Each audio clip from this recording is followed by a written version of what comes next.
सभी को जय मसीह की। उत्पत्ति अध्याय 26। इसहाक का गरार में निवास। उस देश में अकाल पड़ा। यह उस पहले अकाल से अलग था जो अब्राहम के दिनों में पड़ा था। इसलिए इसहाक गरार को फलिस्तियों के राजा अबीमेलेक के पास गया। वहां यहोवा ने उसको दर्शन देकर कहा, मिस्र में मत जा, जो देश मैं तुझे बताऊं उसी में रह। तू इसी देश में रह और मैं तेरे संग रहूंगा और तुझे आशीष दूंगा, और ये सब देश मैं तुझको और तेरे वंश को दूंगा। जो शपथ मैंने तेरे पिता अब्राहम से खाई थी, मैं पूरी करूंगा। मैं तेरे वंश को आकाश के तारागण के समान करूंगा।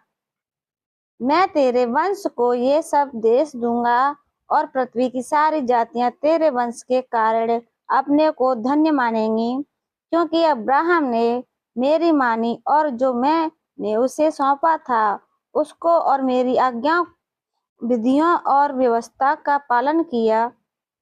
इसलिए इसहाक गरार में रह गया।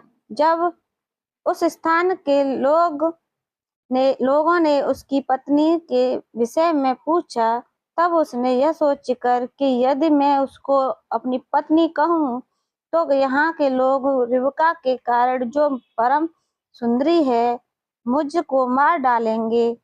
उत्तर दिया, वह तो मेरी बहन है।